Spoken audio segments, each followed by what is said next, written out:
that guy, man, that guy just bothers me. But you think about it Yeah. for a bit and you're just like, oh, okay, I get it. Like, and you might go, yeah, he was a kind of like not a nice person and that's what bothered me. Or you go, okay, no, just like he bothers me because he reminds me of a guy who wasn't nice in my. Why? hates Like you. you're so weird. And I'm like, oh, okay, all right. I guess that I'm weird because that's how I think. Like I always want to understand the why of whatever. It's interesting to me. Like the emotion is not really that interesting to me because anybody can have an emotion. There's no depth to emotion. It's just surface level. It's like, okay, well, where's that coming from? And it's like, how did you arrive there? And a lot of people are like, you're weird. I'm like, okay. How did the HR meeting go the next day? No, luckily there was no HR. I mean, I was just in a friendly manner. weren't asking anything crazy at all. I was just wondering. I don't think that's but I guess not- that you were makes showing me an weird. interest That's in not why she weird. felt that way. I think No, it really isn't. I think that's the one thing that's tough.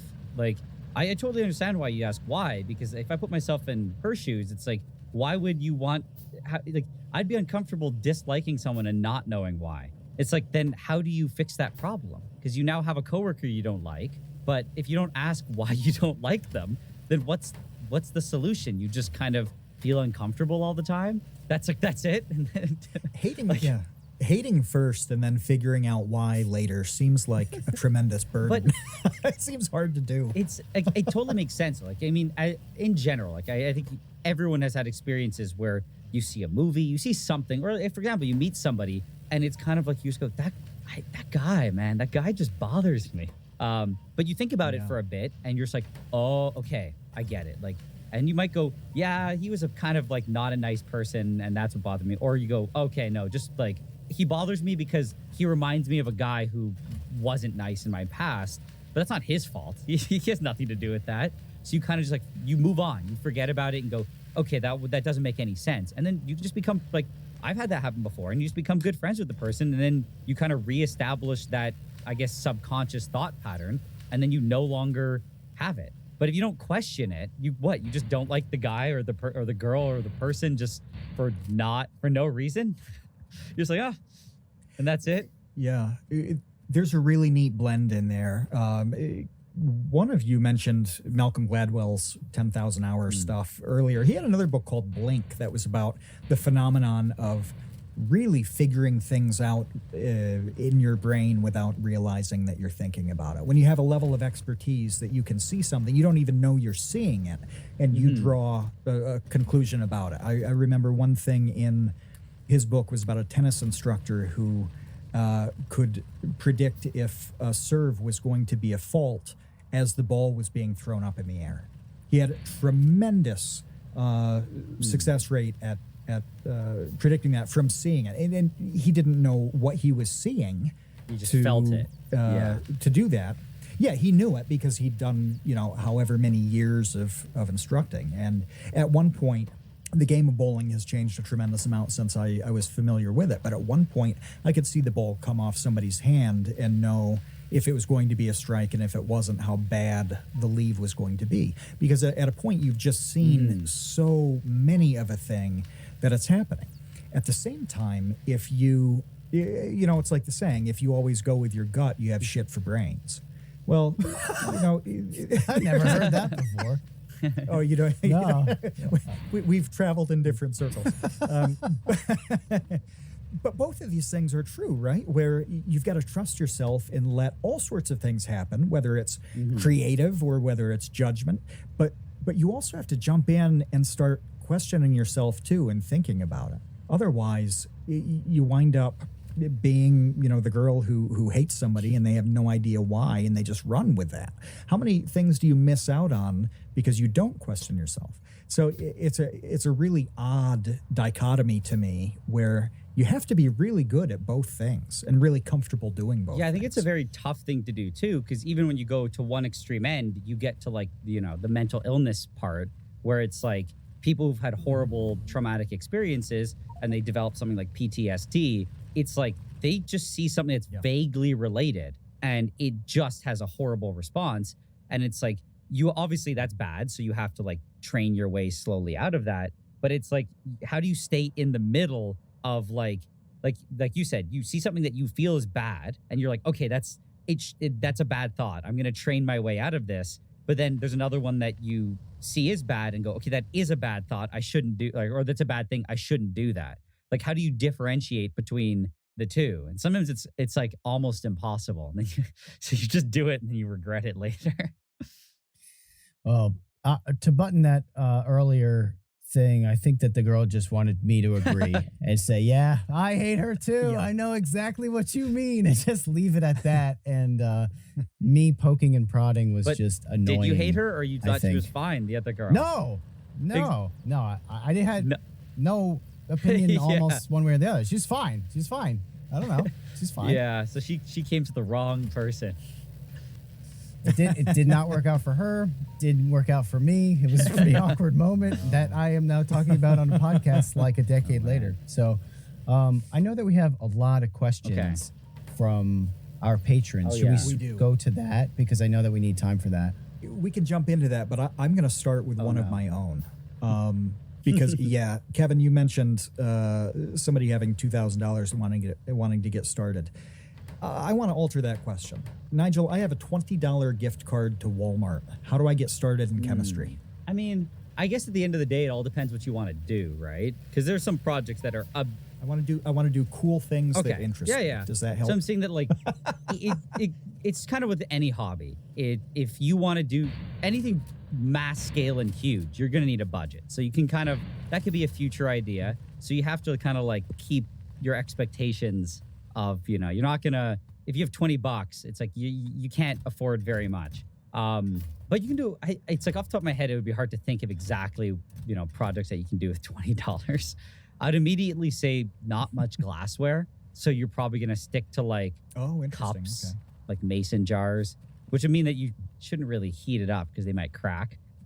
So something room temperature, probably some sort of extraction. Like one of the early things that I did was, one thing I thought was fun is just brewing alcohol.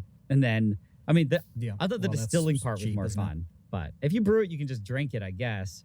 I don't really drink alcohol. But I still thought it was interesting that you can turn sugar into something else. But I feel like a lot of people will think that's lame. So what I'd actually just go with is probably some sort of extraction. And one of the earliest things I did was just a chili pepper extraction. So I just bought, I think like habaneros. I dried them in the oven, mulched them up in a blender, and then I just put them in a water bottle, a glass water bottle with some acetone, soaked it for a while, and then I evaporated the acetone, and I had this like super concentrated pepper oil. And that's how I kind of started everything. And I think you can do that with, I don't know, $2 of acetone, and I had a leftover glass water bottle.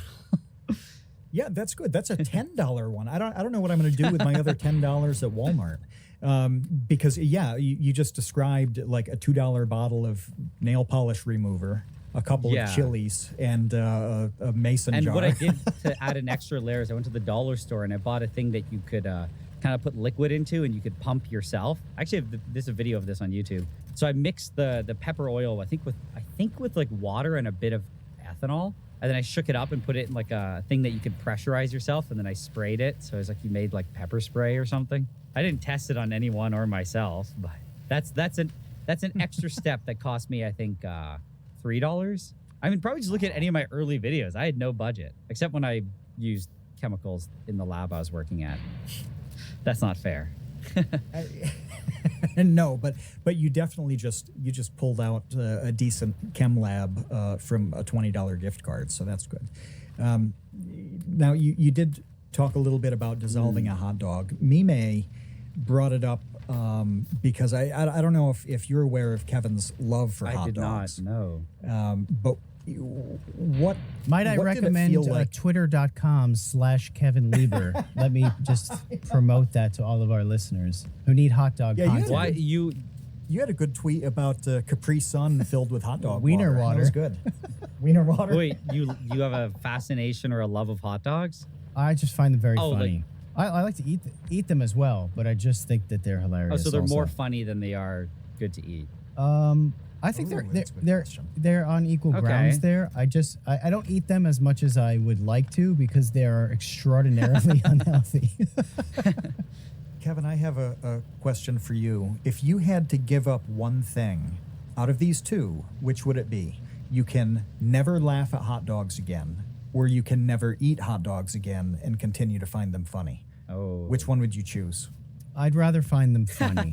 Because You'd really Yeah. rather laugh at hot dogs Yeah. than eat them? yeah, because I can there's not that I find hot dogs consistently funny, and I can eat plenty of food that will satisfy me and satiate me just fine. But hot dogs I find so uniquely funny and safe. Like they're safe to joke about.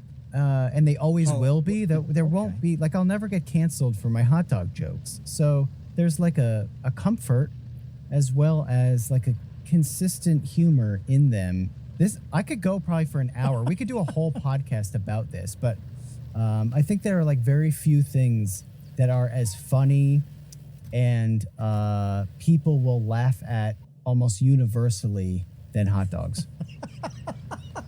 I truly believe this. Matt has muted and he's like dying on camera. But this is true, and I have thought about it a lot. So you think they're overall really funny, or just funny as a food, like compared to other food? Both. I mean, both. There's so many funny things you can do with them. Even just, I've found so many tweets recently of just colored hot dogs. So like Easter or like Halloween colored hot dogs. Like you would dye Easter eggs, you dye hot dogs. Right. Just that is funny. Like just like a blue hot dog is hilarious. I will agree. Do you remember Pee Wee had the green weenie? Did you ever see that? Green weenie? What's that? Yeah, he had a bag of stuff on his original show, and he brought out a green hot dog, the green weenie. I don't big know green what the weenie. green weenie yeah, is yeah. at all. So yeah, I'll have to show you Pee Wee Herman's big green weenie stuff, and that's exactly what you're talking about. Like for no good reason, a green hot dog becomes very, very funny. Yep. There's not a lot of objects that are as versatile. I will- versatile and I will funny. back up what you're saying yeah. by, because you mentioned colored eggs. Colored eggs aren't funny. And like, if you just were to color a lot of other foods, No, they aren't. they wouldn't be funny. You just either be gross, or you kind of like, No. oh, okay, I guess that's like just that food, but a different color. Huh. Yeah, like a blue banana. Yeah. And bananas are phallic, so it's not just the fact that it's phallic, because you're just coloring a banana. No Yeah, one's if you laughing just made at like that. a blue banana, people would be like, oh, okay. Yeah, That's but- weird. Yeah, but it's not funny. No, you're right. Yeah, no. This Halloweeners, the black licorice flavored hot dogs, and in the episode chat, the green and pink and orange hot dogs. These are funny. Like they're enjoyable to look at in a way that if I saw a blue banana, I'd be like, oh, that's cool. That's weird, but I wouldn't find it entertaining. Yeah.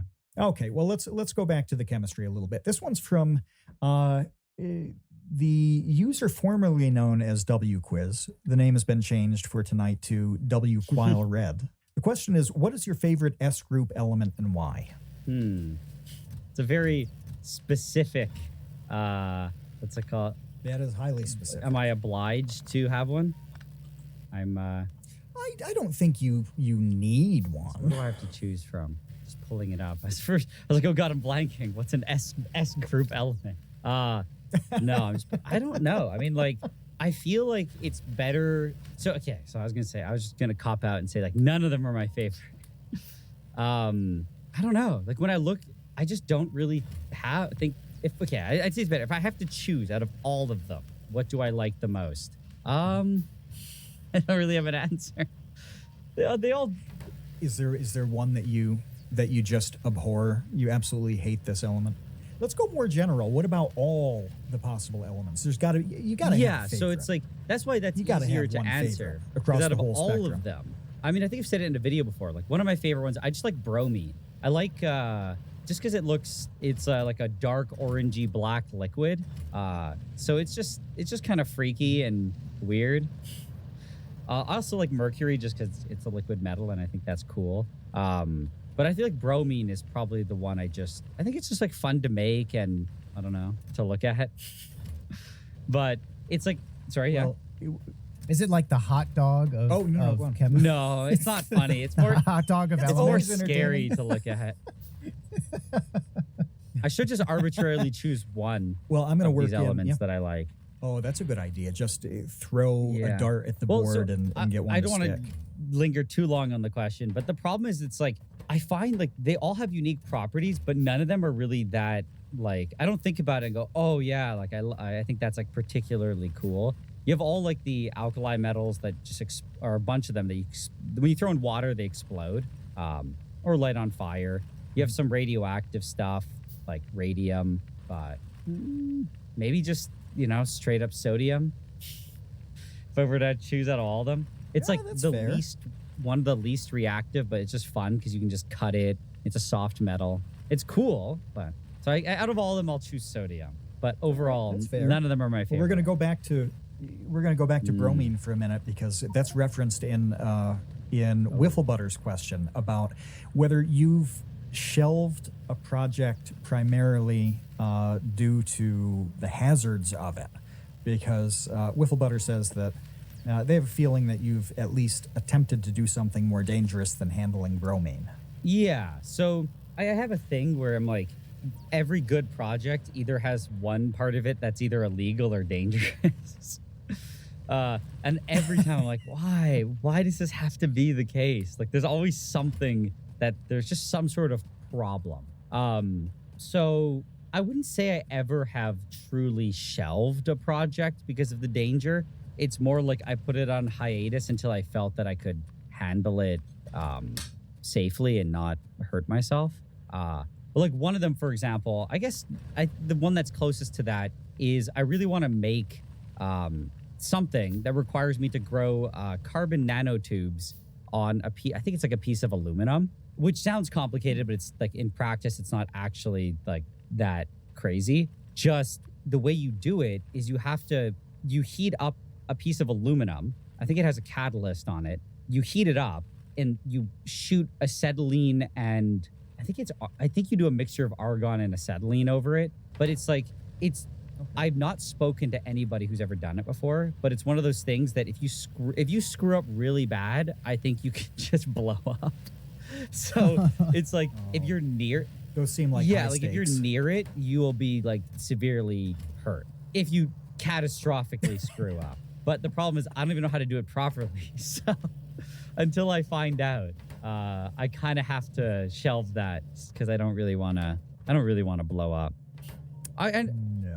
No, that seems like a good one. I guess one of the other ones, I haven't posted posted the video yet, but I bought a bunch of hydrofluoric acid to try to dissolve some glass with it. And I didn't work with that for a while because, you got to make sure that you're also not going to die.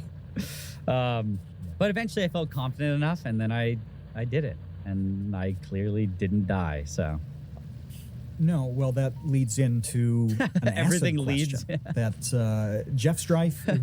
Yeah. I mean, everything you're saying, it's like you've planned all these out to weave through the questions. But Jeff Strife, who Kevin did a little shout out to for being one of the OGs who showed up to the episode, wanted to know if you'd ever experimented with super acids like fluorantimonic acid. Anything like that? I guess the closest I've gone to is just hydrofluoric acid, which is vaguely related, except hydrofluoric acid is a weak acid, but it's kind of part of the fluoroantimonic acid, if you look at the structure. But short answer is like no. I've worked with chlorosulfonic acid. I think that's considered, I'm going to look it up. I think it's considered like in the range of super strong acids. Could be wrong. One of those similarly related sulfonic acids I've worked with. It wasn't anything too crazy. I do want to work with it at some point, but I don't really know what I want to do with it, with the fluoroantimonic acid. So once I find like a purpose, I don't know if I imagine working backwards with a lot of these things makes much more sense than working forwards from a thing. Yeah. So it's like, I could just buy it, but then I'm like, I'm not going to just show it, Hey, look, this is a really strong acid. Because if you don't show the right demo, it kind of doesn't it doesn't get the point across, so you're kind of just not. I don't know. I would feel not really fulfilled making a video like that. Well, we have another very specific chemical question. And then I think, as I scroll through these, then I think you're free from the hyper-specific chemistry. But it's also from Jeff Strife, who by the way, has talked about some fascinating chemical things in the baby gang over the years. And this question is about thermite. So the last batch of thermite that he made says burned too fast, and he thinks that's because the aluminum was as fine as powdered sugar. What micron size for aluminum would be best for a reaction that you'd expect out of thermite? I mean, that's a very specific question. I'm sure if I were a thermite expert, I would have a better answer. Honestly, I don't really know. I would say, like, generally you probably want to have the same mesh size for your iron than you do your aluminum, just because then you could I could be wrong about this, but I'd assume you'd be able to more control how fast the reaction is. And then, like, the more powdered you get, I assume the more reactive it's going to be. So then you can determine it from there. But, like, I don't have enough experience with thermite to really give an actual number, unfortunately. And that seems like a dicey one to just throw out numbers with. Well, it's just very specific, and it's like I do not have enough experience. I've actually never set off a large amount of thermite ever. I've only set off like a very small amount, and it didn't even work very well. So I am far from a thermite expert. Well, I've had zero successful runs or zero good runs. So I don't think my advice is very valuable. Well, that does go into the next question one more time. You talked about things that you'd avoid because they were just too hazardous. So we talked about that. Risebread asks if you've pushed the envelope with anything. Have you sacrificed your safety for content? So have you decided to do something that was risky or dangerous to a degree that was greater than just being careful? I mean, I say like yes and no. Because it's like I also feel like saying risking it for content wouldn't be the best way to describe it. It's at the end of the day, I'll only do it if I want to do it. Mm-hmm. If it's good content, but I genuinely think it's like dangerous, then I won't. It's not really worth getting hurt doing something like that. I would say probably the furthest recently I pushed it was with the hydrofluoric. It just the whole process did not make me feel good. But it's like I also knew the safety measures and I set up as much as I could. But it's like if it goes wrong, regardless, it's just a disaster, no matter what. And like there's a few things that I've done where I'm like, if it just does, you put all the safety measures in place and I'm filming it how I want to do it, I'm aware of the worst case scenario and I've already accepted the outcome if it happens. But I won't do it if I'm like not willing to accept the worst case scenario. If that answers the question. Okay, well, that's a fair line to draw. Yeah, no, I think it does. We've got a two-parter from Barflugnarvin. The first one is why not Nigel Red? Why Nile Red? Well, then I guess a follow-up question would be like, why would I have my name with red at the end? Well, because I could have been Nigel. I mean, I have a Nile Blue, but it could have been. If you really love, like, why would I choose a random color? It was just chosen at the beginning as a random chemical that had not a chemical name. Because I wanted to upload a video and I just had to come up with something. And I decided to go with N, something that started with N because my name started with N. And then that was, I don't remember even any other candidates. We just saw, I was with a TA when I worked in the lab and we just saw it and he's like, oh, that's pretty cool. I just signed up and that was it. End of story. That's awesome. The real question here is about that movement on content from the long form stuff to the short form stuff. Have TikToks and shorts essentially replaced the Nile Blue channel, or is there a future on Nile Blue that's different? So basically, it's to give all the details would be a long answer. I did the shorts because there's a lot of topics that I wanted to cover that you could never really justify making a whole video on. And by justify, I mean, like, I don't really want to put, I just didn't want to make a full video on it. It just didn't make any sense. For example, like the dropping a chicken drumstick into piranha. I'm not going to stretch that into a 10-minute video. It's like, doesn't need to happen. So it's like a 2-minute video or something. Sure, yeah. So I want to do all the shorts just to kind of get out of my system all of these things that I'd never done. I'd never done things like just blow up a hydrogen balloon. I hadn't done stuff that are common chem demos. So that's why I did the shorts. But after doing all the shorts, I kind of just don't, I feel like I've gotten my fix. So that's why I'm going back to doing the reds. And I'm also just going to continue posting the blue as they were, like the videos we had already just posted on the channel. And then the shorts will be posted occasionally on that makes sense. whatever topic I find interesting. That's cool. I'm going to throw to Kevin after this next one. It's from Dan the Latch, who, again, congratulations on the Film Festival Award. On Trash Taste, you touched on the majority of chemists being specialized in a certain aspect of chemistry, and that can somehow create rifts and lapses in knowledge about particular processes. Can you expand on that thought? I forgot I even said that. Why it happens and why it's such a problem? For example, like when I was in school, I did a partial master's degree. My degree or my project was, I'm trying to remember. It was inorganic catalysis of one pot organic or one pot like multi-molecular organic reactions. I don't remember exactly what it was. Either way, it's so specific. What I was doing was like I would work with 3 to 4 different catalysts, like that's it, and I'd be trying to make the same type of molecule, and that's all I did for like 6 months. And it's like it's an important part of chem, and I'm sure there's a lot of people who are passionate about doing stuff like that. But it's like you just end up using the same chemicals over and over, doing the same very similar reaction. And so someone comes up, I saw it. Someone comes up when I was in that, and someone comes up to me and goes, "What do you know about this?" And I'm like, I don't, because I focus 99% of my time on like this. So you take classes at the same time to try to broaden your knowledge, because like what we mentioned earlier, you can come up with, if you get locked into just one way of thinking, you won't come up with new ideas. But so I met some grad students who had like a huge range of knowledge of lots of different reactions. But it's like they still kind of get, I think the most broad people are probably general organic synth chemists, because they need to know how to build molecules from the ground up. So they know a huge array of just different reactions. But even as I'm saying this, I'd be like, they don't know much about inorganic chemistry or like the physical chemistry stuff, because they might just not ever need to do it. And it's like, I have a friend who does organic chem, and my thoughts are going like completely convoluted here. But like, I have a friend who does organic chem, and I asked him about a reaction I was doing, and he goes, "Oh, no one does that anymore. I've never heard of anyone doing that, and I have no idea how to do that." And it's just because times moved on and they don't do that chemistry anymore. I don't know. I think it's impossible to have knowledge of everything. And like, as you get more into a project or into an idea, you're inevitably going to become, your general knowledge is going to not be like, it's going to narrow down.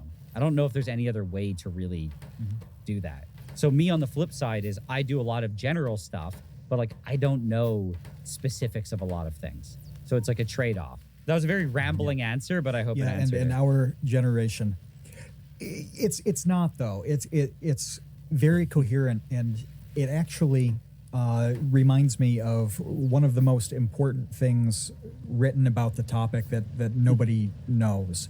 William Arrowsmith put out an article in 1966 in Harper's Magazine called "The Shame of the Graduate Schools," and that article is virtually identical to what you said now, 56 years later, where there is a change in graduate education that focused on hyper-specific research technicians. You know, it brought people to such an oddly honed, fine point that they miss quite a lot of general stuff, and that's really not what the whole enterprise is about. And it can get very frustrating when you're expected to focus to such a shocking degree. And even with something like this podcast, we had an idea at the beginning when we started it, and we broadened that out as we went along, because if we'd kept a hyper-specific focus, it would have been maddening, and it wouldn't have been as useful. I think it's just an so I don't want to cut yep. you off. I just think it's an inherent problem. I don't think there's any way around it. It's like there was the amazing time in chemistry where it's like I mean, it's how you could just look under a rock and make a new discovery, right? It's like this guy just Yeah. literally burns something and goes like, and does some tests and go, I discovered this new thing called carbon dioxide. It was hard because they had no knowledge back then, but it was, I guess, easier because even a small discovery was a major discovery. But nowadays, where it's like most of the basic stuff is discovered, you can't get around. You have to specialize, and it's like you start to, in order to even make any discovery or progress in a topic, you kind of need to know everything about this one specific thing. Otherwise, you're just not going to go anywhere. Like, I think it's just the result of our knowledge base as as a society or as humans has grown so much that you have to spec out. Otherwise, you're just not going to go anywhere. Yeah. Yeah, it's a really tough situation because that hyper focus is necessary at a certain point, to make those advances. But then when you do that, you can miss those general things. And you mentioned having friends that did different things and all of that.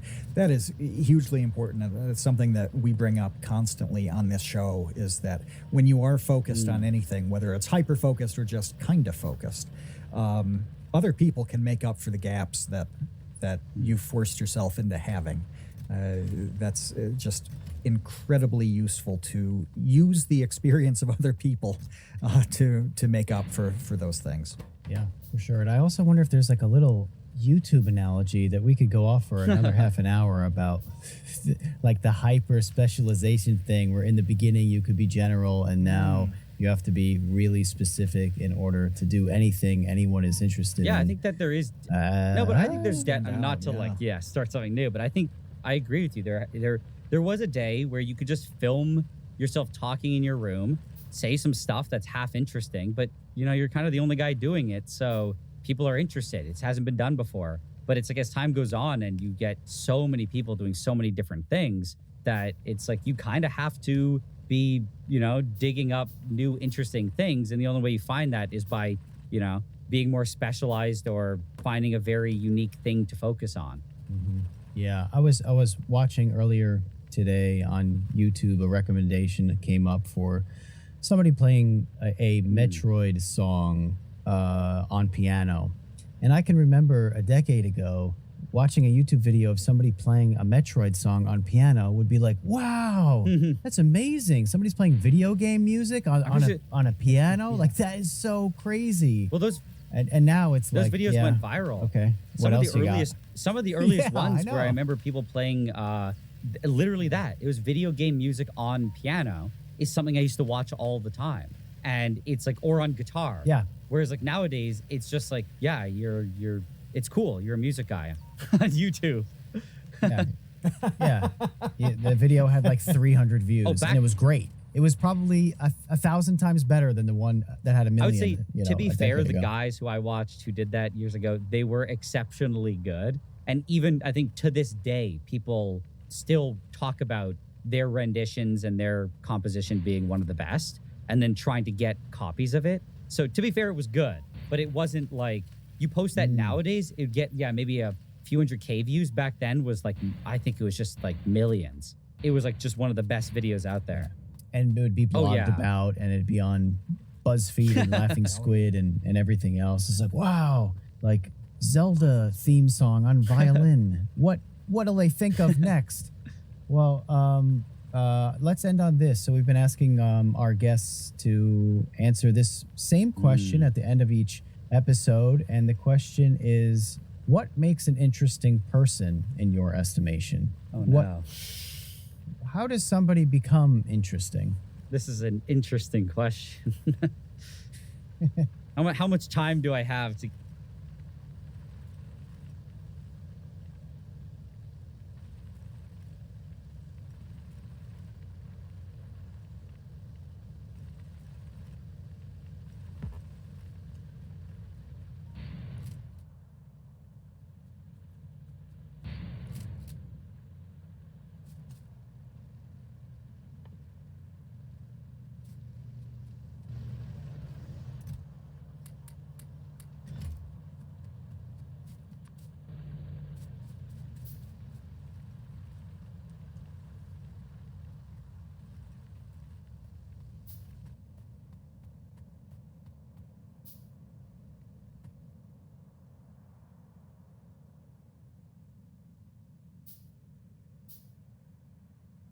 to give my my answer.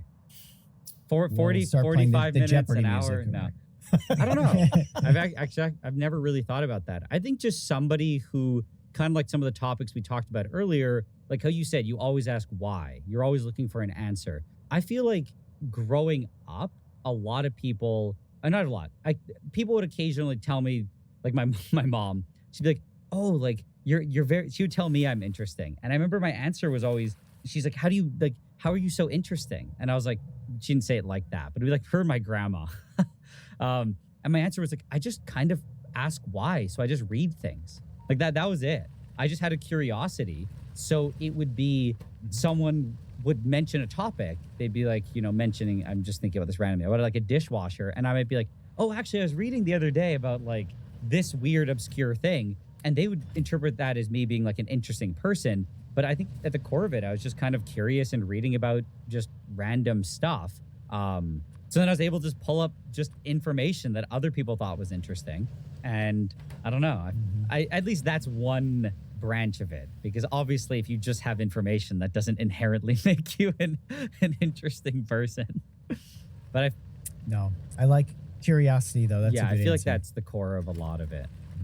Well, if anybody hasn't checked out Nile Red's channel, please do. Even if you're not, like, you don't have to be a chemistry nerd to be just entranced and soothed by all of the different experiments and the things that you'll see. It's very, very visually appealing. I think I would categorize it kind of in like a science porn. I want to say that. Or are you okay with that? Hey, you can describe it however you like. I would say, like, because you said people don't have to be chemistry nerds. It's like, I'm not a chemistry nerd, in my own opinion. Maybe other people think I am, but like, I don't think I am. I just think it's like chemistry just happens to be the tool to get to where I want to go and the interest that I have. So it's like, I see an idea that I think is cool, and it's like, oh, hey, chemistry is needed to get there. And that's kind of just why I like it. So I don't think you need to be a chemistry nerd at all, to enjoy the videos. But sorry, maybe you need to be a nerd to enjoy them, but to appreciate, I guess, the idea, you don't have to be a nerd. No, you don't have to be a nerd, but you can be. It helps. If you want to be, you because can. We're all nerds too. It's okay. Yes, nothing wrong with that. So check out Nile Red's channel on YouTube, on TikTok. Also, the Safety Third podcast. If you are in the market for a new podcast, check out the Safety Third podcast. We are out of here. We'll be back next week with Bobby Duke. Until then, we will see you, Space Cowboys. Thanks for listening to The Create Unknown. We make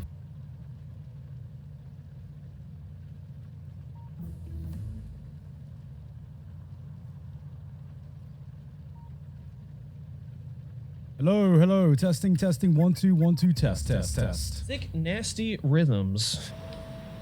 Special delivery, one fat bussy coming up. Hello and welcome to another episode of Trash Taste. Probably shouldn't have started with that. I'm your host for today, Gant, and with me again are the boys. Joey really wants me to say the bussies, but Can we actually not? Because we're going to get demonetized. Then we're going to be like, why do we get demonetized Look, again? if- It's going to be if- some fucking stupid name. Bro, Yeah. if we get demonetized by saying that word, I don't want to be on this platform. No, Well- you have no choice, Joey. There is do. no other. Can't- Where are you going to go? Vimeo? The bussy. let's go. I heard Blip's doing really, really well. Remember Blip? Remember Blip I back in the want to day? be a blipper. That just sounds inappropriate. Anyway, do you know what I found myself missing recently that I never thought I'd miss? What? American portion sizes. So Okay, I want to hear this story. yeah, so I went to eat at an Italian restaurant yesterday. And here's the thing about Japanese portion sizes, right? Obviously they're smaller than the rest of the world. This feels like an AI generated conversation. Is it? From Trash Taste Conversations. Yes, go. It is If you fed every episode of Trash Taste into an AI, Let me this one talk. would come out. Let me just start with the most AI generated trash taste topic I could think of, You which go is for it. just Food. Yeah, just food. Yeah. Just food. So, all so right? we've complained the portion sizes are too big in America. Yeah, And yeah. now we're complaining they're too small here. Yes. Okay, yes. good. Go ahead. It's not that they're too small. So you know how it is when you go to a Japanese restaurant. Some Japanese restaurants give you like good portion sizes, right? Yeah. But if it's not Japanese food, then they are way smaller than what you can expect in other Okay, I'll agree countries, with that. I'll agree with that statement. especially Italian food, and especially pizza. Like I don't know what it is about Japanese pizzas, but like large size in Japan is like medium to small size anywhere else in the world. Yeah. Right. Yeah. So me and Sydney go to this Japanese restaurant, and we wanted some pasta or pizza. Well, I was a fat ass, so I wanted both. You know that feeling where you kind of want two dishes at once, Yeah, but I feel you. but they're like two mains, Yeah. and I'm like, yo, Sydney, instead of like ordering starters, do you wanna share a pizza with me as a starter, and Yeah. we'll just have that as a starter, Yeah. and then we'll have pasta afterwards. I'll start with the tub of lard for my appetite. Followed up with a tub of butter. Yeah, so basically, in any other country, I don't think I can get away with this because the pizza would be too big. But in Japan, I was like, this is a country I can get away with ordering a pizza as a starter. Yeah. And so the waitress comes over, and we order the pizza, and she's like, okay, waiting for us to get to the other mains. And then we go, yeah, can we order 2 dishes of the large size of the pasta? Because even the medium size of the pasta is small as fuck. Yeah, right? We need to order compared the to America. Yeah, compared to America. Yes. And she's like, excuse me, who's the 2 pastas for? And it's like, oh no, can we have the pizza as a starter? So you can bring out the pizza before the mains. And there was like, but she was like, and she looked at the pizza and she's like, but that's not a starter. Are you sure you want this? And then Wow. we go, yeah, we're sure. And then she goes off looking confused, and then we see her talking to the manager. She literally talks to her manager, and then she has this panic look on her face because obviously we're two foreigners in a restaurant that's full of Japanese people. She comes back over and she goes, I know it's Mima-san, and she's like, can I just confirm with you the order, just so you understand, the pasta by itself, the large size, is normally shared between 2 people. And you ordered 2 of them. So the portion sizes that you ordered would be normally for around 3 to 4 people. And then you just slowly went, yes. And we just went, yes, it is. We are sure. We understand what we have just ordered. Thanks for confirming Yes. that we're a bunch of fat asses. you got the real Matt Stoney ordering experience. Yeah. So she brings all the pizza, and then she brings over the pasta. And me and Sydney both fucking destroy this pasta. Even though this is the large size, I'll be honest, it didn't actually fill me up. No, yeah, All of right, course. Here's my like in Japan, right? Yeah. That's how you visualize it. I feel like when I order a large pasta, I can always pick up all of the pasta in one hand. Yeah. It is like a perfect fist. If I can pick it all up with one hand, you have not given me enough pasta. Yeah. And I'm always tempted. I'm like, I just want to. Yeah. This is what you think is enough to feed me. I'm sorry. Yeah, and so like we finish it. There's not even like a drop of sauce left on this bowl, right? And she comes back over and she looks at our empty bowls, and she's just like, I see you enjoyed the pasta. And I was just like, oh God. I feel your judging eyes, okay? I feel them, okay? Don't judge me anymore, all right? Like, she wasn't even like subtle about it. She might as well have just been like, so how many days has it been since you haven't eaten? Yeah. And then she takes them away, and then she comes back over and she's like, would you like any dessert on top of that? I'm like, no, okay? I'm a fat ass, okay? You can say it, okay? I get it, okay? We're fat asses, okay? Okay, you don't need to say anymore. I don't want dessert, okay? Like, shit, son, you want some fucking dessert with that? Just give me the bill, okay? Just give me the bill. I get it, okay? I get it. I'll just cry. I'll just go home and cry. I gotta say, No, I was about to say, like, I feel my personal experience with eating like Italian food, like pizza or pasta in Japan, is that it's either way too little or way too much. yeah. There's And no always perfect. the too much is shit. And Yeah. it's like, yeah, it's the too bad much is always pasta. shit. Yeah, it's Yeah, just yeah, bad yeah. pasta. It's like, no. Well, if it's the too much, they give you like 90% pasta and 10% sauce. So it's like mostly just raw pasta, and there's just like 0.1% coating on each pasta sauce or it's something like like essence that. of sauce. Personally, I think going back to what you were saying earlier, that when you say something in Japan that isn't the normal system that they have of like say dining or whatever, it's so frustrating in Japan. Yeah. It's like you can see the error codes in a debugging menu. when you say something where Yeah. they're like, "What? You want a main to come out before another main? Are you? Yeah. What is on top of ordering two It's- extra large it's like, mains? It's like if you explained this in any European country, maybe they'd be like, "Are you sure?" Like whatever. But Yeah. it would get done, right? Like, Yeah. in America, okay, we get it. Sure, okay, we'll bring it up first. but like in Japan, it's like it's like you've asked if you could like wed their daughter. On the reaction they give you is so weird. Like Yeah, it's they need time to think about it. it's just and again, it's that whole thing of like it's the panic. It's like, why are you panicking? Because in Japan, when they train employees like that, it's just like by the book. Yeah. And if there's anything that's an exception to that book, then it's just first reaction, immediately panic. Yeah. Ask Yeah, the and manager. it's It's like, like- bro, it's not that deep. I'm like, in my head, I'm just confused at what thoughts are going through the head that their first response is, what the fuck? they're freaking out. Yeah, I don't know Yeah. why they think like, oh, is this allowed in this establishment? Like, yes, Or like yes, they it's think- allowed. Or they think at some point that we're going to be frustrated or annoyed at them, and it's like, no. If you can't do it, Yeah. you can't do it. Yeah. Like I'm not going to throw a fit, but like I feel like I violated some law or I've done something wrong when they start freaking out. I And think what feel it like, oh, I'm is- sorry, I didn't want to cause trouble. I just wanted my pasta before my pizza. I'm so sorry. I'm trying to muster up all of my like Japanese side to like try and figure out Yeah. what the thought process of it is, and I think, big air quotations, I think what it is that they don't want this idea of like miscommunication. Yeah, I understand that. I understand I- that. They're Yeah, just I know like they're that's like, what are it you is. sure this is what you want? Yeah. Because we don't want to make all this shit. We don't want the chef to go all this through this hardship. Yeah. Bring it out, and then you go, that's not what I want. Yeah. I understand. I can understand that. Yeah. But Yeah. to the point where it would drive you to have a little bit of a momentary panic about it, I feel like, come on. Well, like, because I think the I order- blame I is order going to be Genovese pushed on the pasta. waiter, right?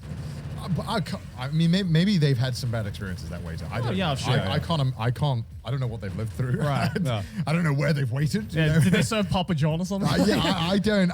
I want 30 pizzas. It's like, So are you sure about that? and it's the whole other thing, and you'll get this a lot in Japan, right? And this is a question that will happen if you're eating lunch, only lunch. You go to lunch, right? Right. You order. Again, let's just say a pasta. You order a pasta. It's always pasta. Yeah. Let's say you order the pasta and you want to drink with it. You want a berry smoothie or a Yeah. coffee, whatever you want. I don't know why I said berry smoothie. You order Bougie it motherfucker. every single time, and this will happen in Japan, right? So if you're coming here and you don't know, they'll ask you, Yeah. and they'll say it in Japanese, obviously. They'll be like, do you want the drink before or after your meal? Yeah. And I've always found this really odd because in any other country you don't get it after the meal. That doesn't happen. So I've always been confused by this concept, and the default is after. So Yeah. I think though it depends on the drink, right? If it's a coffee, I would understand why they would ask, right? Because it's to a Japanese person, drinking a coffee with a full-on meal is a bit weird. why is that weird? Is it? Yeah, in Japan it is. I don't understand this concept of why I would, if I'm ordering a coffee now and I'm ordering Yeah. my food now, Yeah. that should tell you that drinks always come first. Right. Yeah, I did notice that because I'm like, every time I ordered a coffee, I'm like, always I want the coffee first. Yeah. Right? Every right? single time you order a drink anywhere in the world, the drink always comes first. Yeah, Yeah. because I think in Japan, the idea of coffee is that it's like an after meal drink. Yeah. Kind of like, like tea or, some other, not exactly like refreshing beverages that go with the meal. Yeah. So I think they kind of treat it like that. And so when you say, I want the coffee before the meal or during the meal, that's kind of out of the book. I would understand that for dinner. Yeah. Because dinner you typically, but then afterwards they come after the meal and they're like, do you want tea or coffee? In Japan, But then if it's only lunch they do in this. Japan, if you order a coffee during dinner time, they just like start panicking there and there. They're Yeah, like, what? exactly. Yeah. They're like, It's 6 p.m. They're like, this isn't even on the menu. Where are you ordering from? Why do you want a coffee now? So every Italian restaurant I've been to, they always, at the end of the meal, you've had your dessert, Yeah. or with the dessert order, they're like, do you want a tea or coffee? Yeah. Normal. No other time do I ever have a coffee with my meal. Yes, yes. So Yeah. it's only with lunch, and then for some, I get it. It only happens with tea and coffee, and I'm like, Yeah. just give me it. I've ordered it now. Give me it now. If I want another coffee after I drink my coffee, I'll have that. But Well, yeah, please- but that's only Yeah. you. Because you go Yeah. through coffee like it's nothing. but I always tell them as well. Like I always say before, but then sometimes there's like this weird confusion where they're like, oh, okay, really? See, because it makes sense in a cafe setting in Japan. Like if you just go to like a regular cafe in the morning or at lunchtime and you have a coffee with say, like a fucking panini or something or like a small sandwich, right? Yeah, Then- I always want the coffee Yeah, with it. then they won't bat an eye. They'll be like, oh yes, of course, you Yeah. want a coffee with that. Exactly, But I yeah. think it's this idea of having a full-on sit-down meal and having a coffee with it. That's weird for some reason in Japan. I don't know why. We drink hot green tea here with our meals, right? yeah. And like there was another Italian Society. Japanese society. There's another place that was an Italian place that did lunch things and did the tea and the coffee. yeah. And they always asked me did I want it before or after, or they would just bring it out by after default. Yeah. And I always just thought, well, we're eating pasta here. Give me the fucking coffee. Give me that. Come on. Give me that. Yeah, Italians are crying right now. Yeah. yeah. I noticed there's no way as a foreigner to order pizza and not feel like a fucking fat ass. I mean, ordering pizza already you feel like a fucking fat ass, Yeah, of but course. like in Japan, it's the norm to order pizza to share with everyone. Yeah. But me, I'm like, the norm for me is ordering at least one pizza in Japan just for me. And if I'm feeling spicy, I'll order one and share another one with a mate, you know? Yeah, because like the pizza for one person in Japan is like the size of a large floppy disk. Like it's barely a meal. Yeah, the large size that they recommend for 3 or 4 people, that's a medium size. I Yeah. can destroy that easily. Easily. If I'm feeling hungry, I need a fucking large size pizza, all right? Yeah. Yeah. Did you see that Domino's Pizza went out of business in Italy? Did it actually? They left. They left. So I presume. I mean, they were. They got chased out. They got chased out. After, They're like, you're not a real pizza. They opened 2015, I think, and then Right. they left. Damn. Yeah, so Yeah. Ripperonis. Italians apparently didn't want Domino's Pizza. Wow, You know, what a it sucks- shocker. Wow. It sucks to have the option gone. you know? Right. It sucks. Is Olive Garden still around there? They don't have Olive Garden. Are you kidding me? I think Domino's Pizza Yeah. was pushing their luck. Yeah. Did I have Pizza Hut there? That's a That's legit great question. actually. Yeah. I would assume no. Right. Maybe Kai can check for Yeah, us. Kai, is there any American pizza joints in Italy? I would assume if they do, it'd be like 1 or 2 in the city. You know what Yeah, I mean? yeah, Like yeah. that kind of. Yeah. Yeah, probably be like finding a Panda Express in China or something like that, right? I don't know what would the equivalent be. Yeah. I mean, but when you think about it, it's like it's such a fucking backhanded thing to do, to go all the way to like say Rome, right? Right. And then be like, fuck, man, really want a Domino's right now. It's Well, like, I think for a lot of countries, it's kind of banking on the a lot of foreign people and also the ease of it. Yeah. You know, 'cause oh yeah, sometimes it's the getting it- familiarity of it, yeah. And if you order a Domino's pizza, you know that's just going to be delivered. You know what I mean? Yes, of you don't want course. to call up. You don't have to call up. You can do it online. So, like I think they bank a lot of the time on convenience and ease and name brand. So Yeah, it's I like- mean, like part of the, especially with traveling around, I've valued way more now just having big name brands that I recognize. Because of course, yeah, you want to go out your comfort zone, you want to try the local cuisine, but sometimes you just want something where you know what to expect. I love that there's a McDonald's everywhere in the goddamn Exactly, world. exactly. When the countries are like, yeah, we didn't fucking let McDonald's in. I'm like, all right, well, I mean, I would have liked it, but I guess that's my capitalist brain that has been trained to be a slave to Ronald McDonald. I actually like going to McDonald's in every country just to It's taste cool. the I like difference. seeing the it's menus. it's one thing that you go to everywhere you go. Yeah. Just God, see. we've been brainwashed so well, haven't we? Well, no, because to me it's like, We've been I know brainwashed. I've been to enough McDonald's in different countries now where I know every McDonald's in every country tastes different. Yeah.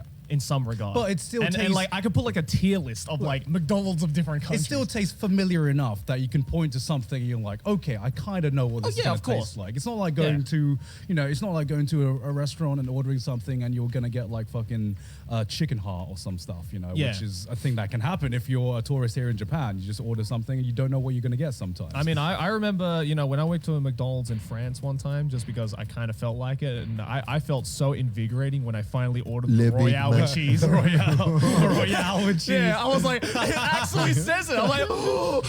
Do they were- put mayonnaise on everything, Joey? They Can you do. confirm? They do. They put mayonnaise on everything, dude. It's a good moment when you go to McDonald's in America and you realize, wow, this is the worst one. Oh, absolutely. This is the worst McDonald's. Absolutely. and It is. they made this I shit. know. This is why you can never bank on the home of something being the Yeah. best version of it. I mean, look at football, right? Just the British invented it, and everyone we? did it. Yeah. Are you sure about that? Yes. In cricket as well, How right? sure are you about that? I'm pretty sure about that. How sure are you about that? I'm pretty sure. Let's get a fact check on that. I'm almost 100% sure that we invented Which it. country invented football or soccer? Soccer, God forbid. whatever. God forbid you say. So it. we got an international audience. We have to say soccer, even though, even though it pains me. Alright. Did we make that? Yeah. I feel like we didn't. Why? I feel like every country made football. What do you mean every Like country? every fucking country figured out that you kick a fucking thing around into a goal. Like, no, you know what I mean? Like, you can say that, oh, the UK made it, but I bet the like Babylonians were kicking heads into some fucking. I'm so glad we have a fact checker. Oh, it is Yeah, England. yeah, Okay, yeah. there you Maybe go. okay. I refuse to believe, right, that England made karma compilation. England is the country that saw a spherical shaped thing and was like, we should start kicking this around and turn it into a sport. They probably like legitimized it and made it into like a Yeah, no. fucking. Did they invent the sport? Yes. Did they invent the concept of kicking around objects? Probably not. You know, probably like the fucking cavemen were kicking. Okay, I agree on that. Okay. Cavemen were kicking beheaded heads around probably at one point. They have multiple sources. Some say China, some say Italy, some say Greece. I feel like every country could have a claim to like, we're the first guys who invented kicking around things, you know? Well, that's like saying like who invented baseball and who was the first human to ever get a long object and hit a fucking spherical thing with it. But there's what's the word? There's very like primitive versions of sports where maybe a place where a group of people played this game and it was a tradition where they played it, but it was never officially like a sport or anything. But now the real question is, what's the oldest sport? What What was the first sport? probably, Who invented sport? I'm gonna be honest, fighting to the death. Yeah, probably UFC. That's probably the oldest sport. Fighting to the death. I mean, come on, let's just be straight. It probably was. Yeah. That's true. I mean, was it a sport or was it just an activity? It was just some bands, wasn't it? I mean, sport Killing your goes- homies with Yeah. bands. Sport goes really far back. I mean, you have the whole the Greeks, right? Way the back. Olympics. The Olympics, the and then original you have Olympics, like right? they would have the Olympiads. Yeah. Trained, and then they were. I mean, I think that was the first ever documented people who just trained for sport, not for like war. Yeah. As far as I remember. Yeah, think- I mean, Could be wrong. I Could be feel making shit like, up. yeah, I mean, I feel like a lot of sport was born out of activities that were probably life or death activities back in the day. Yeah. And then when society evolved to a point where they don't need to fucking kill each other, they're like, but we kind of still want to like hit each other and, you know, and do all And this throw fun shit. thing. Yeah, do all this fun stuff, you know. I think we have some facts. Yes. Yeah, I mean, that's pretty correct. The first sport was wrestling. Wrestling. Oh, wrestling. Oh, that makes sense. I mean, are you telling me that like it just seems so right for the primal brain? Yeah. For our monkey brains, like the first thing we want to do is just start seeing. It's like, I don't want to fight, but I want to watch the big two guy. I want to watch the two big guys fight. Like that sounds good. I mean, that's the whole fun. Like, I mean, even to this day, Yeah. that's still really popular. I mean, it's you see a fight and there's just something primal about it, you know. Just makes you want to go. Yeah. Kind of, right? There's a Kind reason of. why like the subreddits of like fucking people fighting in the street is like super popular. World Yeah. star. I don't fucking know. Like, people love this shit. They love it. I mean, I don't think it's a coincidence that, you know, back when I go out clubbing or whatever, back when, you know, lads culture was a massive thing. You'd see so many guys. as in dancing. I thought you meant like clubbing. No, yeah. Dancing is one drink away from fighting. Yeah. Like, look, basically, you see a load of lads out, you know, and either they'd try to get with girls, and if they didn't succeed, then add alcohol in that, and you'd, like, most of the time, you'd see a fight somewhere in a club, you Yep. know? And I think that just goes back to there's just something primal about that, right? Yeah, that's what like the It's, cavemen did it's as well. either sex or violence. Yeah. That's, you know, that's, Well, now we have the beta male generation where nobody wants to fight each other, and we have these docile brains, and we've been brainwashed by 5G. These herbivore men. by 5Gs. We're the bottom of the food chain now, you know? that's my favorite new term. Herbivore man. Bro, you're emitting some herbivore energy right I'm a now. carnivore right now, baby. I want that meat. Oh my god. That's such a better word than beta. I just Yeah. want to call people Herbivores. herbivores. We are probably You're the such a most fucking herbivore. of all the popular podcasts. We're probably the most beta podcast. I think we are. We are. We never like relish in fights or enjoy the masculinity of man. We just kind of just been like. Bro, I've been so- eting salads every day. I'm definitely this close to being a fucking herbivore, man. Are I you don't kidding think me? we've ever had like an alpha conversation. Like any. What constitutes as an alpha conversation, Connor? In your mind? I mean, when you play clips of our podcast, aside Yeah. Joe Rogan, Joe's like, there's a man who can crack a skull open up in Ethiopia, and he drinks the flesh of the brain stem to claim that he's the chief of the tribe. You know, that's like the conversations they have. And I watch ours, and I'm like, why is everyone watching our podcast? I don't like oranges. We're so boring. Yeah, literally, like The economy. we're so boring. Like, Pizza crust. I like my chicken without I'm bones. in my high chair talking about boneless, like I watched that and I'm like, why is anyone watching our podcast? That's what the real Sigma males talk about. It's because there's a come lot on. of herbivores out there. Hello, fellow Hello, herbivores. But then maybe it's because it's like our podcast isn't trying to be fake. I'll try to be this kind of manly ass. It's like, wait, listen, we're all betas. We're all betas here. I have a wife. I don't need to attract fellow Yeah, but it's not about fellow that. women anymore. It's you know. about ensuring that even when you're an alpha, that you're still an alpha. You're not like tied down to one beta woman. Well, also we're not trying to. We don't have a course that we're trying to sell. No, you we know, don't. we No, don't, that's true, have that's true. the alpha course. You're right. Actually, now we would like to announce the herbivore course. Herbivore The course. herbivore It's about course. eating well. Yeah. Tuck Good your lifestyle. testicles away, gentlemen. You won't be needing those. It's about just getting a really good score on Scrabble and making sure that like your brain age is Making sure that your 401k just is kinda- up to date. Yeah. honestly make sure you just Are you make keeping up with your daily wordles? You know. Yeah, Just- make sure you just- stay in just touch with your exercise- parents, have a healthy exercise- relationship with them. exercise, Just kind of everything really. Phone your mum. Phone your mum. When's the last time you talked to your mum? You don't need a Sigma Maybe body. that's the appeal.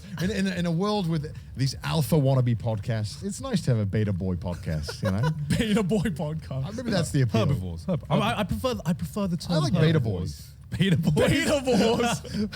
We're not gonna fucking market ourselves as that. Don't make that a That's thing. like a double negative. Yeah. Or maybe it's Sigma that we don't care about being alpha. So we're the Sigma beta I mean, I boys. feel like you could turn. I feel like you could turn any mindset into being a Sigma mindset true, because all actually. you need to do is make a meme and just put like the Giga Chad chin Yeah. next to an image of whatever like mindset you I want. want an edit of the Giga Chad guy eating a salad. you- That's our podcast. This episode is sponsored by GameSubs. Attention gamers, the Council of Gamers has arrived. Guys, did you know sugar isn't good for you? What? Really? Like Vsauce music. But we're in America right now. I know. If you need a clean energy drink with no crashes, no sugar, and tastes of drink, just need to see. Sale from the code Trash Taste at the checkout. Thank you to GameSubs for the sponsor. Back to the episode. Do you listen to other podcasts or any of those? I don't have time anymore, Yeah, man. true. Yeah, I actually had time for Trash Taste, and I realized I'm on one. I Yeah. listen to you guys enough. I don't need to listen to more guys talking. Yeah, same. Yeah. Do you have anything for us, Carl? You look like you want to say something. Oh, okay, sorry. He's just intently listening to our I conversation. used to try and listen to other podcasts. Used to try and listen to the Joe Rogan one when he'd have a really exciting guest, and some of them were fun. I've listened to a few Joe Rogan when ones he had when he some has good guests. Yeah, when he has yeah, some yeah. guests that I really were interested in, and say what you will, he does sometimes have a good way of getting conversation to Yeah. flow in a certain way. I mean, there do is I a- agree with his opinions? Fuck no. No. But is he sometimes a good host? I mean, there's a reason why he's. So I was going to say popular. there's a reason why he's as successful as he is. It sucks sometimes that we have to preface like, I don't like his views, and it's like I can't just be like, the man's a good host. There's a Yeah. reason why he's doing well. Yeah. But that doesn't automatically mean that I agree with everything he says, which I agree with barely anything he No. says. No. Well, I don't think there's anything wrong with listening to another viewpoint that you might not necessarily agree. No, with. I agree. I agree, yeah. Like I think, in fact, that helps you keep a more open mind and Yeah. have a healthier mindset. Because I do it all the time. Even like it's weird because there's been times in like my, let's say, internet history where I've got like the odd comment of just like, oh, why is Gigok subscribed to this person or following this person? He must follow their views or something. And I'm like, no, like I think sometimes I just want to see what that guy's saying just to see how the other side thinks sometimes or how that view of that person is like put out there. Yeah. Because I think it's important to at least know what everyone's saying. Otherwise, you're just gonna be stuck in your own little bubble. If anything, like a lot of the YouTubers I like watching, like podcast or not, are the ones where I barely ever agree with what they're actually saying. But Yeah. the way that they frame that opposite opinion that they might have to me is Yeah. so interestingly presented that it just makes me Mm-hmm. listen.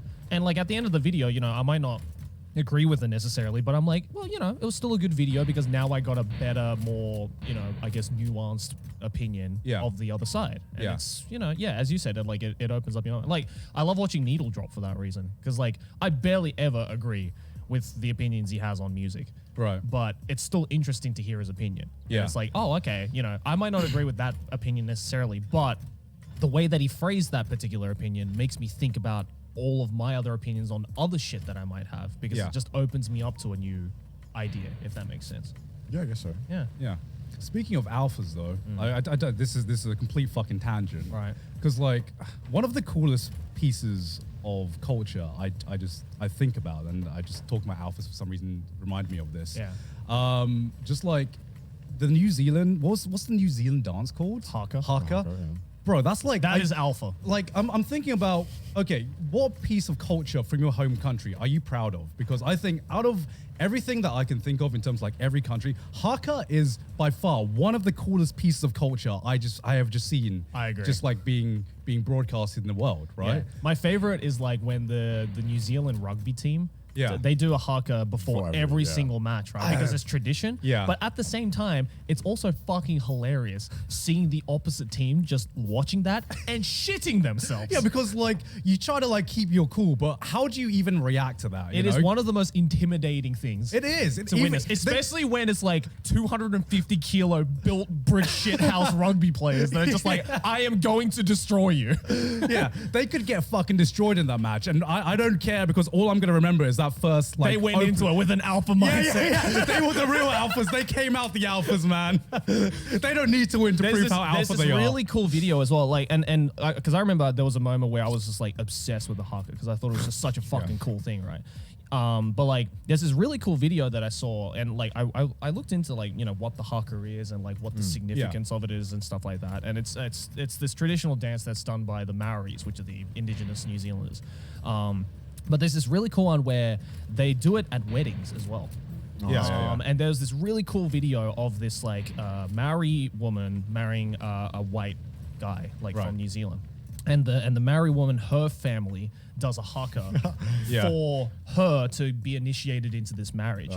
And it's really bizarre, but also really fucking cool. I've seen that video because out of context, you're like, because they're doing this haka dance, right? Which is in these like suits. It's like isn't the haka? Didn't it come from like a war dance that they would do before going to fucking war to intimidate the other side? Yeah. So like you imagine this kind of war dance at a wedding, right?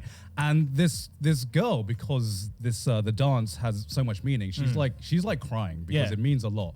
But if you don't know the context, it's just like he's going, oh, it's just like, oh, stop yelling at me. Out of context, it's just a bunch of buff dudes go to like dancing to this bride, going and just like shouting, and you're just like, what the hell is going on right now? But it's so cool because like that particular video, I wish I could remember the name of it. It's on YouTube, but like it wouldn't be hard to find. It wouldn't be hard to find, but like it also shows like the translations of what they're saying in the Maori language. Yeah. And it's really fucking poetic and beautiful. Yeah. Because it's literally just like the family being like, you are grown up now. We are ready to let you go, but we are also ready to invite you back in. Yeah. Kind of thing. Yeah. And it's really cool because like the white guy as well, he's intimidated at first, but then he joins in. Yeah. And it's like, it's such a cool, it is such a cool fucking bonding experience that I don't think many other cultures have. No, I'm jealous because I wish we had a culture that was like that cool instead of just like getting fucking pisshead drunk and just passing out. In New Zealand, you can do both. You can get shit-faced and do the haka at the same time. If you do a haka beforehand, that just makes it 10 times more cool. Dude, a boys' night happens before everyone starts going drinking. It's like, Have we spoke about the culture? Like Thailand, everything cool culture-wise that you guys do? I'm trying to think. I mean, I feel like I've spoken about it doesn't have to be as intense as the haka, but no, not as intense as the haka, but I'm trying to think off the top. I know we have like a lot of cultural stuff. I'm trying to think of like cultural activities that as just like really that is cool, I guess. What would you say is like the British thing? British? I don't know of any British one. I know there's like I can't remember if I spoke about it on the podcast before. The Welsh one with the Mari Llwyd. It's the one with the horse head. Oh, right? yes. You've talked about it. I think so. Yeah. Do you remember that one? It's the one where like there's a horse skeleton head. So just the skull. Skeleton. Just the head, the skull. And on like a stick and then a white robe and someone underneath it. And you like knock on someone's door. They don't do it anymore on the doors. At least not where I grew up. We do it like all self-contained. But typically the whole tradition, I can't remember why we do it. You would go around, knock on doors, and then you'd have like a poetry battle. And if you won the poetry battle... Poetry battle? Yeah, if you did like... Bro, that's badass. And what is this, 8 Mile? Yeah. Well, because like poetry, singing is all like a very, DJ very spin like... that shit. It's like a really big part of the culture. And so if you won the poetry battle as the person knocking on the door, you get to take like a good chunk of alcohol. something like that. I need to check it up. It's like, damn, he just spit some bars. Take my Yeah. vodka, bro. Oh shit, that's so cool. I think it was, and when I did it, it was never like that. It was different to that, but there was poetry involved. It's like Herbivore 8 Mile. So so Herbivore 8 Mile. so poetry is like a really like slam really poetry. Yeah. big part of Welsh God, culture. poetry in Welsh must sound so fucking Well, bad. that's what it looks like. I think you've seen this before, right? Put it up on screen, Mudo. Yeah. Seen this? Oh yeah, yeah, Yeah, yeah. yeah, I've Fucking seen that. weird. so cool. Yeah, I think you would. I don't know if we have anything like that in Australia, because I don't think. Well, I think the problem is that our culture just isn't really old enough. Yeah. To have established traditions. So I think a lot of our traditions are just British ones that have lasted, or kind of maybe changed a little bit. Yeah, yeah, yeah. Or just traditions we've borrowed from other countries. Okay. Yeah, because I'd say like the one thing like the Americans have definitely done like very successfully is we talk about what we wonder what America's biggest export is, but I think America's most successful export has been their culture.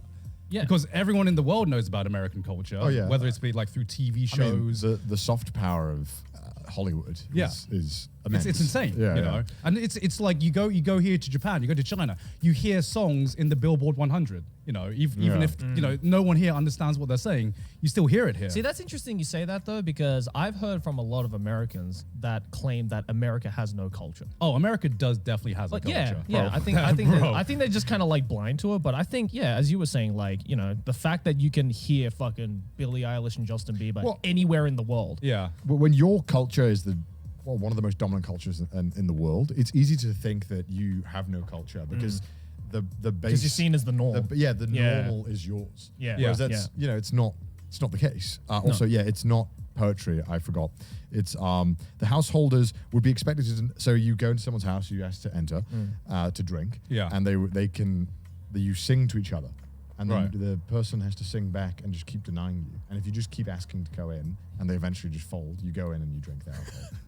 So wait, so what if it just goes on forever? I assume it can just keep going, or they'll move on to another house. Like 12 hours later, it's just like, no, I you. don't know. I know. It's just a no, you. I know, like nearly all of the traditions in Welsh are like song, poetry, or some kind of dancing and folk dancing. See, that's cool though. Like, we don't have anything like that in Australia. I did folk dancing in school. Really? I didn't like when you're doing it in school, you don't think of it as weird. Now that I'm growing up, I'm like, okay, that's weird. We dress up in these like kind of, if you would imagine, I guess 1800s, 1700s dresses and clothes, and you just fucking dance around in circles and go in and out, and Yeah.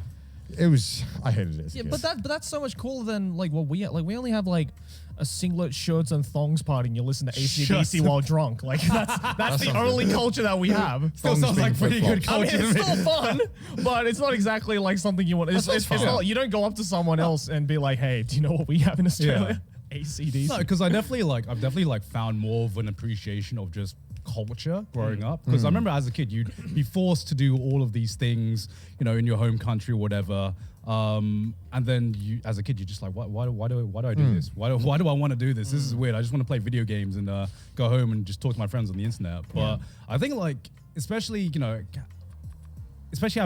having a wedding as well. There's so many like traditions around, around having a wedding, right?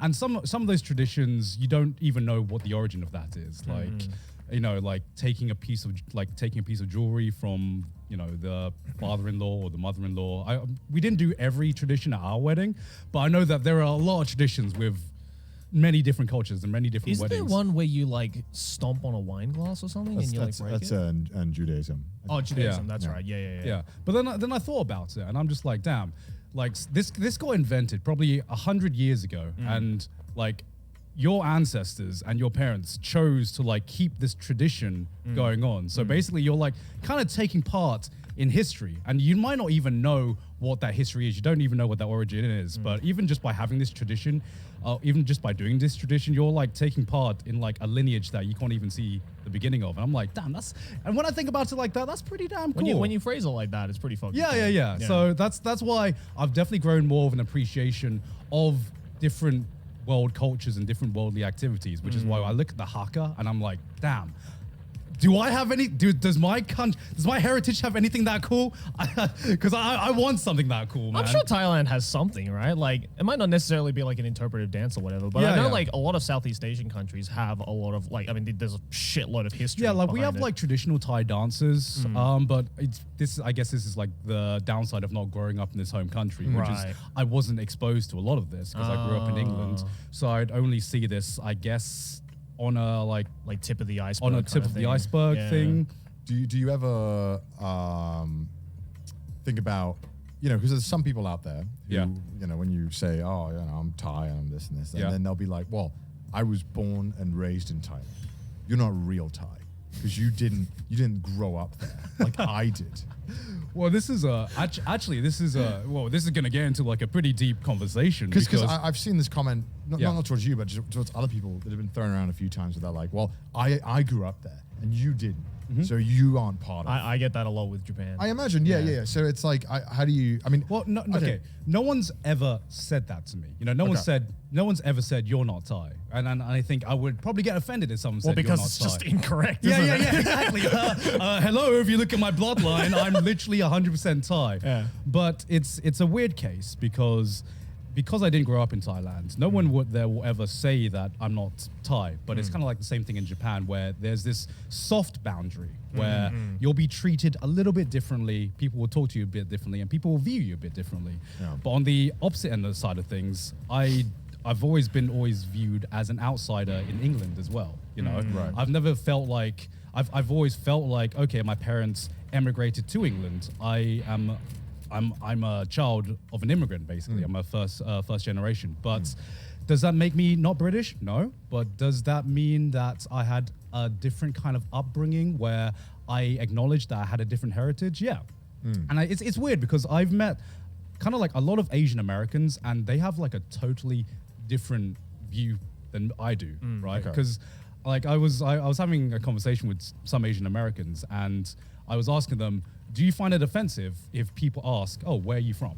You know, because I don't find that offensive. Because when someone asks me in England, for example, oh, where are you from?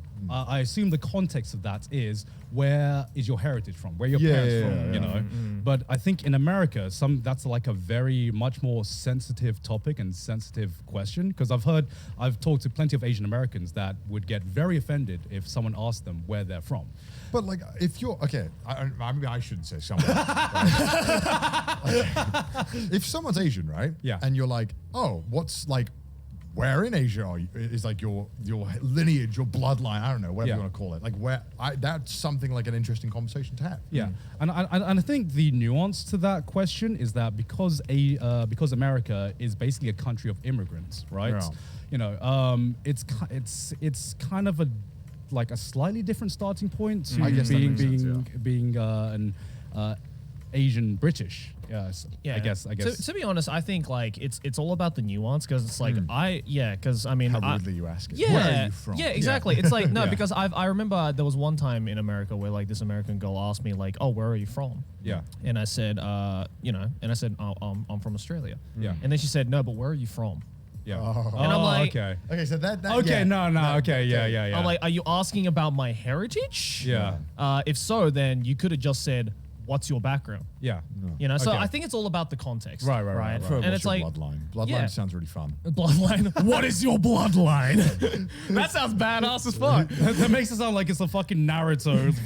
Got a fucking Sharingan or some shit, you know? Like I'm from the Uchiha bloodline. all these DNA tree things are marketing it way off. Yeah. It's like you should find out your bloodline.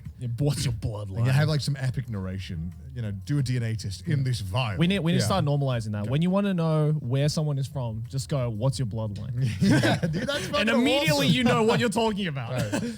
Yeah, I actually go. Yeah, no, but like, I mean, I had the exact same thing in Australia as well. Yeah. Like, you know, because it's like, I'm not first generation because only half of me is, but like, you know, I still grew up with a lot of like Japanese traditions at home. Yeah. So, and you know, I don't look like your typical Australian, whatever a typical Australian looks like. So, and I don't look like your typical Japanese either. So it's like in both countries, I had this like identity crisis of like, what the fuck am I? Yeah. Because no one else around me knows what I am until I specifically say what I am. Yeah. And then that made me confused, being like, oh, am I Australian or am I Japanese? Because I mean, now I know I'm just both. Like, Yeah. that's just what I say to people. No, same here. But like now, but then that's why like I'm starting to get a little bit like jaded when people ask the "where are you from" question in like a really fucking nuanced way, because it's just like, I know what you're trying to ask me. Just don't beat around the bush about it. You're not going to offend me by asking what my background is. Because I think a big difference is to these Asian Americans I've talked to. They are very much, okay, I'm a proud American. Yes. America is my home. Yep. America is my nationality. And then they separate that from, okay, I'm American and this is my heritage. Whereas I think of it as I'm Thai and British. You know, it's weird. The trade-off I have for this is that I don't really have a home country. Because I've never felt so strongly in one camp or the other. I've actually just feel like I'm in both. But by being in both, I've never felt 100% accepted in either, but I've never felt 100% home in like either. Yeah. Do you feel like it's impossible for you to ever feel like 100% British in a way? Yeah, I mean, I guess so, but I guess that's why I've lived in so many different countries, because I don't really have an attachment to one home country. That's why that's the perception I've been given, where I find it so easy to move to a new country or a new place, because I'm like, well, I don't really have any. I feel like my heritage is here, but I don't really have any ties personally towards my feelings about this is my home country or X is my home country, because to me anywhere can be my home country. Am I wrong in saying in America, isn't it like a big thing as well for like first generation immigrant parents to also give their kids like very American sounding names? That's I was about to say. I think it's like almost, from my understanding, it's, I don't know how common it is, but from the people around me that I know, like kids with first generation immigrant parents, I think a lot of the parents almost choose not to, I guess, feed their children their culture in America, because it's like they almost like kind of oppress their own culture towards their kids so that they can like quote unquote fit in more with America. Because like I've heard like a lot of my friends in America who are first generation Asian or whatever, like immigrant parents, a lot of them can't speak their parents' mother tongue. It's quite normal. It's quite normal. I feel it's quite normal in America though. And only in America for some reason. I think it's pretty normal in the UK as well. I've known Think so? It's normal in the UK. I've known a lot of people in the UK who their parents made the decision to not teach. Like they didn't. It wasn't even like laziness. Their parents made the decision to not teach their child their mother tongue just because they wanted to be able to, I guess, assimilate. See, that's fascinating, because in Australia it's the polar opposite. Right. It's like almost every Australian I know that has immigrant parents, they can speak their mother tongue to some level of capacity, and they're proud of it. Yeah, exactly. Well, I think I don't know why. One thing that really surprised me about Sydney in Australia is that it's so multicultural. Yeah. I didn't realize it was this multicultural. Like when we were at Sydney Smash, I was like, there are so many Asian Australians and just a lot of Southeast Asians, and I'm like, damn, I've never seen this many Southeast Asians in another country since I was last in Southeast Asia. I'm like, what the hell? What the hell, man? Yeah. And it's like, and again, it's like fascinating that because Australia is such a multicultural country, and yet for some, and America is as well, I would say just as much, if not more than Australia. And yet there is just this like almost polar opposite dichotomy of teaching or embracing your parents' cultures that aren't American or aren't Australian. Would you teach your kids your second language or your first language? That's way harder for me to answer, because it's like if I'm not in that country, it makes no sense to teach them that language. Just because of how small and very niche the language. It's not like, hey, I can take, if it's Thai, right? Oh, hey, I can take you to Thailand. You can use it. It's like, hey, I can take you to Wales. Maybe we'll find someone at one time who might be able to, you know what I mean? If we don't live in that country. Yeah. And also, if I didn't, it's my language. There's a lot of difficulties that come with a dying language. Yeah. And preserving it. Right. And when you're outside of the country where they're trying to preserve it, it becomes like 20 times more difficult to preserve the language. It is. And it takes, especially if you want to teach your kid a language that they don't use in this country, it takes effort, because it's part, It's like, do you want to teach your kid English in Japan? Easy. Do you want to teach your kid Japanese in Australia? Very doable. Do you want Yeah. to teach your kid any Asian language in London? Very doable. It's like, it depends on like where you are. And like, if I was in Japan, the odds of me being able to be like, hey, go talk to all these other Welsh kids. It's like, oh Yeah. wait, there are none. Okay, You know what I I don't, because like the reason I ask this is because I've made the decision that I'm going to teach my kid Thai as much as possible, even if they Yeah, I think that's a good idea. even if they never use it. Because the Yeah. thing is, the only person who ever spoke Thai to me growing up was my mum, and because of this, I'm not like 100% fluent in Thai, but if I really wanted to go out of my way and study it like Joey has with Japanese, I could get fluent, you know, because the base level is there. Yeah. I just feel like I want my kids to have the same upbringing as me, where I feel like the reason I have such a big attachment to Thailand, even though I didn't actually grow up there, is because I can speak Thai. And I think just knowing the language is such a big barrier of entry of just appreciating a culture. Oh, you know, gotcha. just appreciating your heritage, right? Yeah. And I think if you don't know the language, you have to work way harder to appreciate going to this country and being like, oh, this is where my parents are So from. that's a really interesting point you raised there, because again, this happens again with dying languages. Yeah. What about like Wales or other countries in Europe where there are languages that are, you know, obviously English or another language is taken over, but there was a language before, Yeah. which was the one that's connected to everything cultural and historical. Yeah. Are you then, if you're not, if like, let's say, because there are a lot of people in like Wales and Scotland and Ireland, for example, who are raised generations and generations of Irish, Scottish, or Welsh, who are raised in their country, Yeah. and none of them ever spoke the language of that The original country. language, Yeah. How would you argue that would affect then your understanding of the country's culture in a sense? Well, I think that if you have this base level understanding of a language, even if it's dying out, how much of Welsh culture do you think you understand more because you understand Welsh, right? I mean, playing things like Elden Ring and shit like that, seeing just little pieces of Welsh like names and Welsh culture everywhere. I mean, that's a cool feeling, right? Yeah. I would say it's, you know, you can't ever be like someone who's generations of families raised in a country doesn't speak language. They don't really understand it. Right? That's not what I'm saying at all. Yeah, I know that. I know that's what you're saying. At the end of the day, I think like it's just like if you're interested in it, regardless of how useful it is, then you know, and you have an appreciation towards it. I don't think there's any demerit in trying to learn it, especially at a young age when your brain is just a sponge. Yeah, that exactly. can, you know, ingest anything. It's like, you know. Like, you know, you might not necessarily get, say, in the case with Welsh, for instance, you might not necessarily get a full-on understanding of the culture surrounding it and anything. But at the end of the day, you can still say it's a cool party trick. At least, you know, at the end of the day, you can still say like, I can speak That's what Welsh. I want my I culture know to that. be. word. A party trick. No, but How do you I- say fucking Welsh? yeah, I feel though. I How do feel. you- But like, when it Teddy Grubby. but like when it comes to a dying language, right? Yeah. I still think it's a cool. Like, I would be impressed at anyone who knows how to fucking speak a dying language. Yeah. Right? Because it's just cool, and it's like, and I feel regardless of how useful that language ends up becoming, you just naturally grow more of an appreciation towards language, towards culture, towards linguistics. You know,